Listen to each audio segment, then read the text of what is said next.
साल की सबसे भीषण बाढ़ वर्तमान में कहां आई हुई है, तो चीन में आई हुई है। आज के सेशन में आप इस बारे में चर्चा करना चाहते हैं।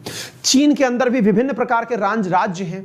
उन राज्यों में से एक राज्य, जैसे इंडिया के अंदर राज्य है राजस्थान, उत्तर प्रदेश, बिहार, तमिलनाडु, बिल्कुल वैसे ही चीन में एक राज्य है जिसका नाम है हैनान राज्य। हैनान राज्य में 1000 वर्षों की सबसे भीषण बाढ़ आई है। कैसी बाढ़ है, हम आपको उस फोटो के माध्यम से, वीडियोस के माध्यम से समझाना चाहेंगे और कारण बताएंगे कि अल्टीमेटली ऐसा क्यों हुआ। पहले हम जगह देखते हैं मैप में कि यह कहां हो रहा है। साथियों, यह आपके सामने चाइना जो है वो 1000 साल की सबसे भीषण बाढ़ देख रहा है। इसकी कुछ तस्वीरें तो आपके सामने यहां पर दिखाई गई हैं, लेकिन अब मैं आपको बताना चाहूंगा कि यह हो कहां रहा है। ये चीन है और इस चीन के मध्य में साथियों यहां पर एक जगह दिखाई दे रही है। यह है एक राज्य जिसका नाम है हैनान। यह हैनान राज्य की राजधानी है ज़ेनज़ाओ। ज़ेनज़ाओ नामक राजधानी जो है, अभी मैं पहले कुछ और बातें बताता हूं आपको। साथियों, ये जो हैनान राज्य है, ये राज्य येलो रिवर के तट पर स्थित है। येलो रिवर वही रिवर जो इस सी में जाकर के गिरती है तो समुद्र का पानी क्या कर देती है, येलो कर देती है, क्योंकि उसके अंदर बहुत बड़ी मात्रा में सिल्ट बहती है। तो साथियों, इसी हैनान राज्य के अंदर बाढ़ आई हुई है। आप अंदाजा इस बात से लगा सकते हैं कि यहां पर 3 दिन के अंदर 640 मिलीमीटर बारिश हुई है। अपने यहां पर बारिश जो है वो कैसे अंदाजा लगाएंगे, आप सोच के देखिए। 640 mm बारिश मात्र 3 दिन में।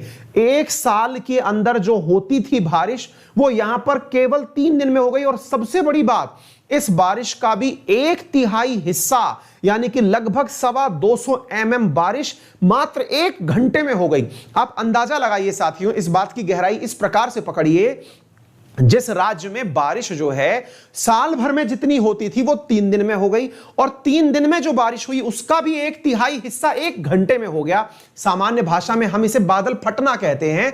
वैसी परिस्थिति कहां हो गई, हैनान प्रांत में हो गई। तो ये रहा साथियों हैनान प्रोविंस, और ये ज़ेनज़ाओ नामक जगह जो इसकी कैपिटल है। तो आइए मैं अब आपको कुछ बातें बताता हूं, पहले आप इसे देख करके प्रयास करें।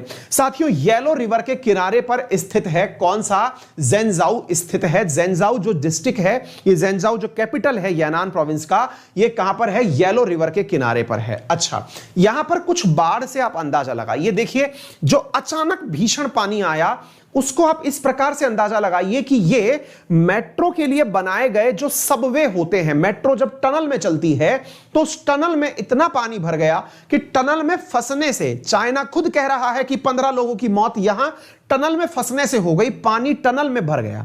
ये एक फोटो है। इसी प्रकार से आप यहां पर, ये व्यक्ति कार में बैठा हुआ है, आप इससे अंदाजा लगाइए कि इसने शीशे बंद कर रखे हैं और ये लाइव बता रहा है कि भैया हम जाने वाले हैं।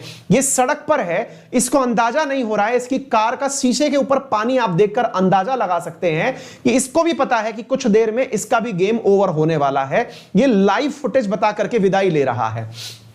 इधर देखिए, यहां पर आपको बसेस में चलते हुए लोग दिख रहे हैं, खड़े हुए लोग जिन्होंने बस के हैंडल पकड़े हुए हैं, उनकी केवल गर्दन बाहर है, कमर से ऊपर यानी कि चेस्ट तक पानी बस में आपको दिखाई दे रहा है, जो कि एकदम है। मतलब इसका आप अंदाजा इस बात से लगा सकते हैं, यहां पर लोग जो हैं, ये मतलब ये पूरा की पूरा शहर 2 लाख की आबादी को तो पकड़ ही नहीं पा रहा है कि वो चला कहां गया है।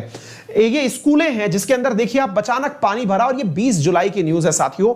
अचानक इतनी भयंकर बारिश का आना, गाड़ियों का मतलब इस तरह से बह जाना जैसे कि यहां पर कोई मतलब वो चल रहा हो, गाड़ियां ऐसे तैर रही हैं जैसे कि नावें तैर रही हो। साथियों, इतना भीषण यहां पर प्रकोप देखने को मिल रहा है। आप जरा इससे अंदाजा लगा सकते हैं कि यह कितना संवेदनशील स्थान हो चुका है। गाड़ियां ऐसे तैर रही हैं जैसे कि कश्तियां तैर रही हो, लोग पानियों में बह के जा रहे हैं। और यह सारा कारण इसलिए हुआ क्योंकि पता ही नहीं चल रहा है कि बारिश आ कहां से गई। यह कैलकुलेटेड ही नहीं था, यह सोचा ही नहीं था कि ऐसा हो सकता है। यह अल जजीरा की रिपोर्ट है जिसमें यह सारी चीजें दिखाई गई हैं। आप इससे अंदाजा लगाइए। साथियों, इसकी वजह से बहुत सारी जगह पावर लाइंस खत्म हो गई, डैम की बाउंड्रीज टूट गई, ट्रेन सर्विसेज पूरी तरह कट हो गई, सड़कों का तोड़ हो गया, घर टूट गए, मेजर सिटीज पानी से भर गई हैं, कचरों के भयंकर ढेर लग गए हैं, ट्रेन सर्विसेज पानी में दब गई हैं। आप अगर तैरते हुए घर का, तैरती हुई गाड़ियां अगर आप देखें, आप इस प्रकार की दृश्य यहां पर आम रूप से देख रहे हैं कि घर जो है वो लगातार जलमग्न हुए जा रहे हैं। डब्ल्यूएमओ ने वही कहा जो इसने यूरोप के केस में कहा था, जर्मनी के केस में कहा था। जर्मनी के केस में भी यही कहा था डब्ल्यूएमओ ने, वर्ल्ड मीटरोलॉजिकल ऑर्गेनाइजेशन ने, कि भैया और कुछ नहीं, क्लाइमेट चेंज है। अब आप पूछेंगे कि क्लाइमेट चेंज ऐसे कैसे हो गया? क्या चाइना के पास कोई रूट नहीं था क्या निकलने का इस पूरी चीज से? तो समझिए साथियों, चाइना ने इस पूरे कार्यकाल में, शी जिनपिंग के कार्यकाल में, लगभग 98,000 डैम्स और छोटे छोटे रिजर्वॉयर बनाए हैं।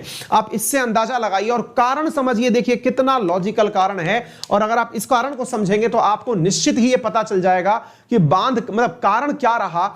और देखिए कितना मतलब प्रकृति ने जो नेचुरल रूप से चल रही है उसके खिलाफ किस प्रकार से बदला लिया, आप उसे देखिए। साथियों, ये जो क्षेत्र आपको दिख रहा है, चाइना ने इंफ्रास्ट्रक्चर के विकास में एक जबरदस्त कार्य किया।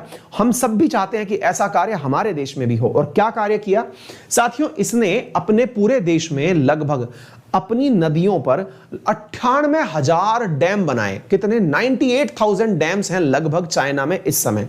ये कोई मजाक नहीं है। दुनिया में सबसे ज्यादा डैम नदियों पर अगर कहीं बने हैं तो वो चाइना में बने हैं। आप पूछेंगे सर, डैम अर्थात बांध बना के चाइना चाहता क्या है? तो बेटा, अपने उन क्षेत्रों में जहां पर पानी नहीं है वहां पर ये कैनाल के माध्यम से पानी पहुंचा रहा है। यानी इसने अपने क्षेत्रों में पानी की उपलब्धता जबरदस्त कर ली। यानी कि अगर आप चाइना में हैं तो चाइना के अंदर पानी की अब कोई समस्या नहीं बची, क्योंकि इसने हर डैम को दूसरे डैम से जोड़ दिया, एक नदी को दूसरे नदी से जोड़ दिया, ताकि नहरों के माध्यम से पानी सब जगह उपलब्ध हो गया। अर्थात ये तो एक ऐसा कार्य किया जो हर देश चाहेगा कि कहीं ना कहीं उसके साथ भी ऐसा हो। तो साथियों, इसने क्या किया, मैं आपको वही बताने का प्रयास कर रहा हूं कि इसने पूरी तरह से अपने राज्यों को आपस में जब डैम से जोड़ने का प्रयास किया तो सबसे बड़ी परेशानी क्या निकल के आई? परेशानी यह निकल के आई कि उन डैम के बनने के कारण और नहरों के कारण सिंचित क्षेत्र होने के कारण वो जमीन जिस पे पानी आया, जो इतने दिन से आपने पानी सप्लाई किया, उससे वाटर लेवल बढ़ गया। और जब बारिश आई तो बारिश आने के बाद में वो जमीन जो है वो उस अतिरिक्त बारिश के पानी को सोख नहीं पाई। फिर से समझिए, मान लीजिए अगर यहां पर पूरी तरह से पहले से ही पानी खूब बना रखा है, इन्होंने बढ़िया से वाटर सप्लाई है, इरिगेशन तरीके सब कर दिए, लेकिन मैन मेड तरीके थे, इंसान के द्वारा बनाए हुए तरीके थे। तो मैन मेड तरीकों में अगर इतनी अतिरिक्त बारिश आ जाए कि जो पानी ऊपर से बरस रहा है वो जमीन में जा ही नहीं पा रहा है, और जमीन में पानी नहीं जा पा रहा है तो वो तैर रहा है, और वो तैरता हुआ पानी ही यहां पर फ्लड का कारण बना है। तो देखिए, जो कहते हैं ना, अति सिंचित क्षेत्र बनाना इसके लिए भी एक खतरनाक पॉइंट बना। अतिरिक्त डैम बनाना, जिस प्रकार से इंसान ने पानी को पकड़ने का प्रयास किया, उसका परिणाम जो बारिश का पानी आया, इसको पकड़ने की जगह ही नहीं बची, क्योंकि ऑलरेडी डैम्स फुल थे। अब भरे हुए डैम में अगर पानी आ गया तो डैम तो टूटेगा, क्योंकि यह प्रेडिक्शन में नहीं था। साल भर में जितना पानी आना था उतना पानी पहले आ गया, तो ये दृश्य तो होने ही थे, और यही चाइना के साथ हुआ।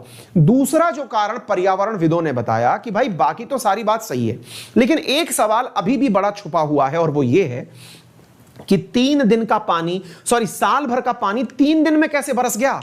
तो साल भर का पानी 3 दिन में कैसे बरस गया? तो वही सेम रीजन जो जर्मनी में हुआ था कि यहां पर लो प्रेशर बेल्ट बनी, और यहां पर लो प्रेशर बेल्ट बनने के कारण जो अब तक संभव नहीं था, वो जेट स्ट्रीम्स का पानी यहां जाके बरस गया। जैसे जर्मनी में बरसा, बिल्कुल कुछ वैसा हुआ। यहां से ये पानी की जो विकिरणें हैं ये यहीं पर आकर के बरस गई, जो कि इस पूरे की पूरे क्षेत्र को अगर आप आगे तक लेके चले जाएं, जो जर्मनी में हुआ बिल्कुल वैसा ही साथियों यहां पर हो गया।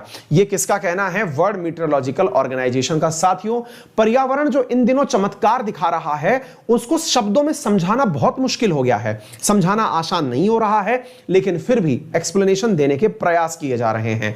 कोरोना ने तो पूरी दुनिया को तबाह करके रख ही दिया, लेकिन ये एक्सट्रीम क्लाइमेटिक कंडीशंस ने भी हमें बता दिया है कि अगर समय रहते नहीं चेते हम पर्यावरण के साथ में उचित व्यवहार अगर हमने नहीं किया, हमने सततीय विकास की तरफ अगर हमने रास्ता नहीं अपनाया, तो वो दिन दूर नहीं है जब मानव सभ्यता वैसे ही एक दिन गायब हो जाएगी जैसे कभी धरती से डायनासोर गायब हो गए, जिसका आज तक कोई एक्सप्लेनेशन नहीं है।